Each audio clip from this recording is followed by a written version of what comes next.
appropriate time to bring up what I brought up to you regarding, and honestly, actually what Councilman Spies tried to do last year when he was talking about the workforce development program with UBI, with folks who go through that specific program. Would this be an appropriate time, or can we address a little bit of that? You'd mentioned last year, and everyone kind of looked at you, and I don't know if you want to go into it. I know that I've talked a little bit about it, but looking at how do we support families who are going through the certification program. And it's always hard to quantify, but if we can alleviate pain, if we can alleviate some of the burden, whether it's gas, whether it's food, or whether it's childcare, I think that's something that we should look at. And a lot of this stemmed from last year, from the conversation with Councilman Spies, when he brought up before us and he said, we ought to look at this. And I think that's super important, especially for folks who are going through our workforce development program. And so to add on with that, I did have an opportunity to have a discussion with, I believe it might have been Cyber Proud at the time, and it might have been, anyway, I can't remember. But my point being is, it sounds like a good idea. Implementation is a bit of a challenge, and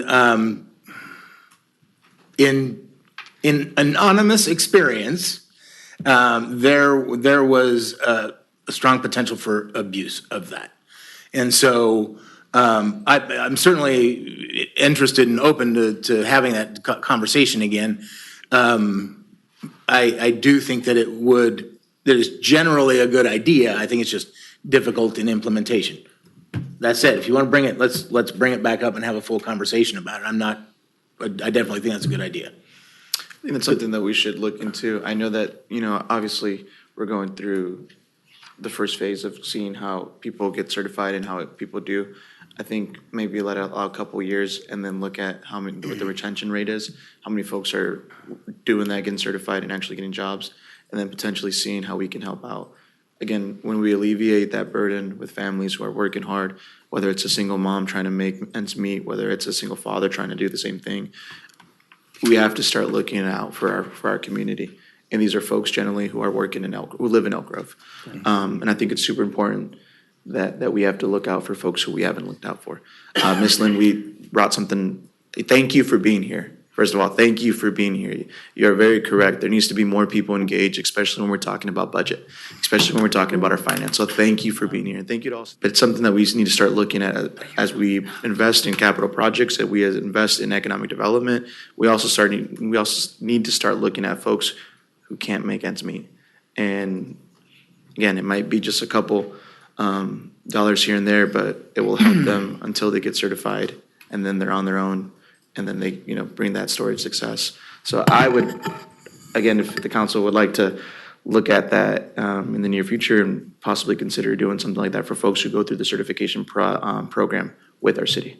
So maybe what I might suggest is, it sounds like there's a lot of interest in the workforce development program. It's been a little while since we've talked about that. We can do a little presentation to you in the coming weeks that just talk about the status of the current programs, the investment, what's planned for the next year. There was some reallocated ARPA funds that we're going to use to offer some more cohorts there. We do have a little information about the additional kind of financial assistance that we might be able to offer while somebody's attending the program, to Councilmember Spies' point. We talked. Thank you. I look forward to hearing from that. I know that everybody usually gets worried when it comes to programs as such, because you think of abuse, but we have to look at the families who will be affected by this and their children who are going to be affected by this. If we don't take risk helping out our own citizens, like, why are we here? Sorry, and I mean this even for me. Why am I here? Right? We need to help out those who need a hand. Will there be bad actors? Possibly. But we're hoping for the best, and we're hoping to continue doing this so that we can help alleviate some of the burden.